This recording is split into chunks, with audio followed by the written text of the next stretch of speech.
Hey guys, Dash here from Curse, and I'm here to ask and answer, what's the hype behind Doom? And perhaps more importantly, is it justified? There are a few things as simplistically beautiful as loading up on big guns to mow down huge hordes of Hellspawn. The Doom reboot is banking on that appeal to get people excited, and there are no shortage of longtime series fans that are excited about this particular series reboot. But why? What does this game have that makes it worth reviving a franchise from 2 decades ago, especially after the limply received Doom 3? Doom is a first-person shooter, casting the player as a lone space marine, facing down innumerable hordes of demons. The title is being developed by id Software, the studio behind the original Doom, Wolfenstein, and Quake games. First-person shooters that first captured the public imagination with a mix of fast movement, big guns, and copious amounts of pixelated blood. Doom was first announced in 2008 as Doom 4, but dropped the number in favour of an official reboot of the series in 2013. With the title meant as being a reboot, it's sticking very closely to the original premise of the first game, with a lone hero blasting away at the forces of hell. Classic weapons such as the shotgun, BFG 9000, and chainsaw will all be implemented in the game, harkening back to the original game's arsenal.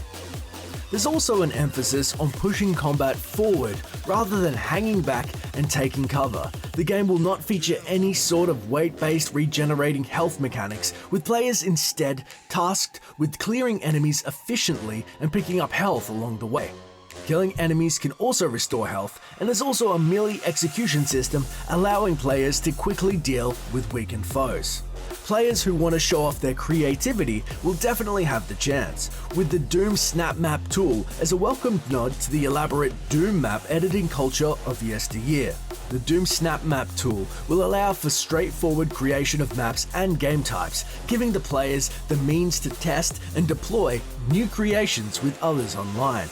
You can't talk about FPS games without talking about the original Doom. For many fans, it was the defining game of the genre, with the overall playtime split between incredibly intense gunfights and searching sprawling maps for switches and keys. It's a style of play that more modern FPS games rarely celebrate, focusing instead on online play, regenerating health, and limited arsenals.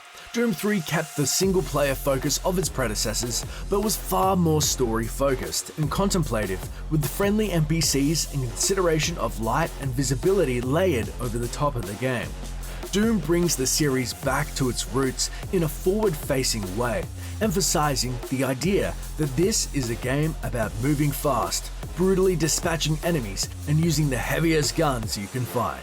It will feature more modern FPS conventions like jumping, but it's mixed with the classic lineup of demons from the original game and that sense of frantic and bloody action. Story is specifically de-emphasized, as it's classically more about experiencing the environment than being fed a narrative.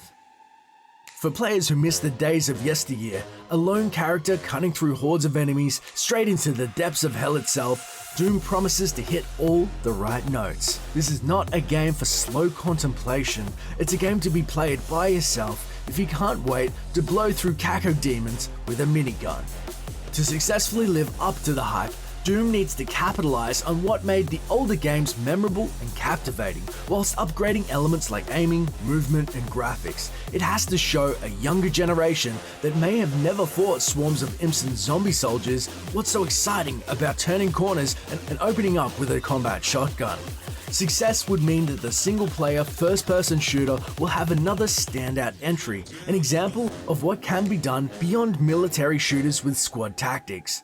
Failures might easily see the game left to languish in some obscurity, as a title like Duke Nukem Forever did, a failed attempt to make an older title feel relevant by updating the skin without updating the guts.